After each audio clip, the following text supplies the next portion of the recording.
The next 30 minutes is all about taking a hard look at how your money is really spent. That's right. Fox 17 holding government agencies accountable in all of our Waste Watch investigations. Tonight, it looks like government workers are helping themselves to your hard-earned money. New reports from the Government Accountability Office show some employees took paid vacations and collected pensions that they really didn't deserve. Fox 17's Erica Curry now shows us 57,000 workers in 5 different federal agencies got paid administrative leave for at least a month, some for as long as 3 years. It's disgusting.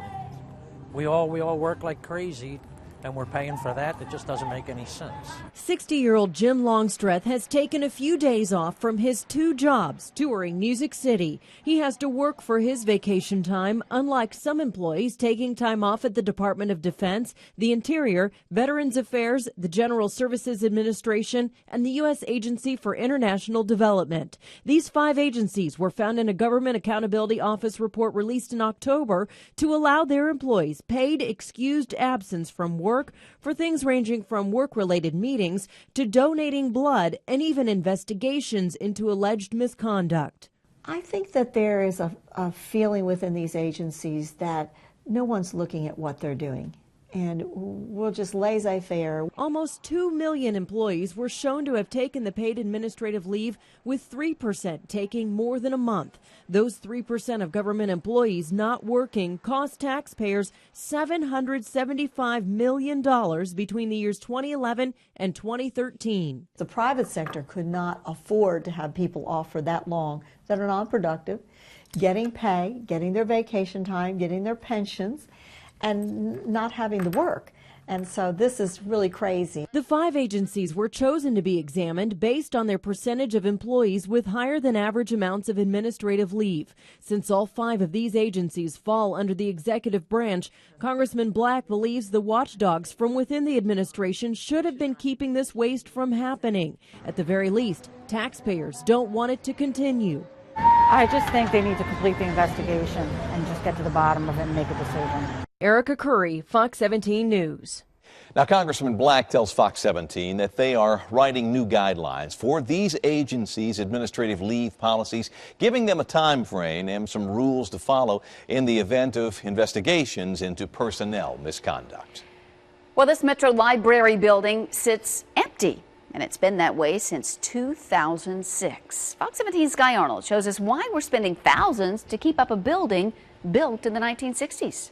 Padlocked with a chain is a building that's eligible to be on the National Register of Historic Places. The Ben West Library served Nashville until 2001, when the new library opened a few blocks away, and this building became a temporary city hall. Where am I missing the boat? But then Ben West and its marble columns were simply abandoned in 2006.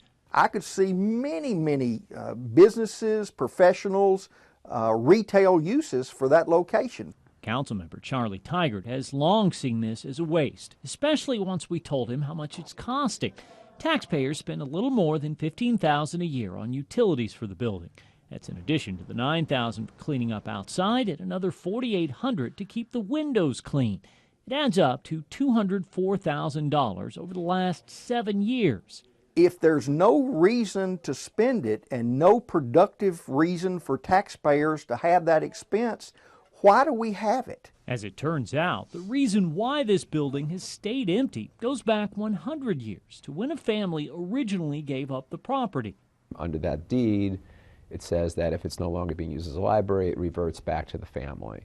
Metro Law Director Saul Solomon says in just the last few months that family's heirs have come forward to negotiate a deal to change the deed, so this building can either find a new use for the city or developers. I think nobody wants to see an empty building, but these things happen from time to time, and we're going to take steps to remedy it.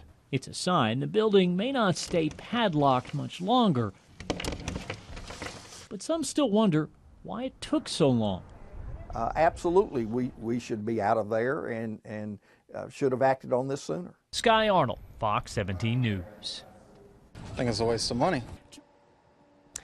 Well, right now, we have an extra Twitter follower or two out there. You probably do as well, one you weren't aware of, the federal government. Fox 17's Erica Curry shows us why leaders are literally spending thousands of your dollars monitoring social media to see if you're depressed. I think it's a waste of money. Charles Dossett appreciates technology and social media, but has little patience for his tax dollars being misused. A lot of people put things on Twitter that's not true, that just to get attention. He believes our money is being wasted, paying scientists to watch people's posts on Twitter and interact with them. I don't see the point in it, honestly. According to the National Institutes of Health's research portfolio online, the federal government is paying them nearly $83,000 for this, saying depression is one of the most common debilitating diseases in the U.S.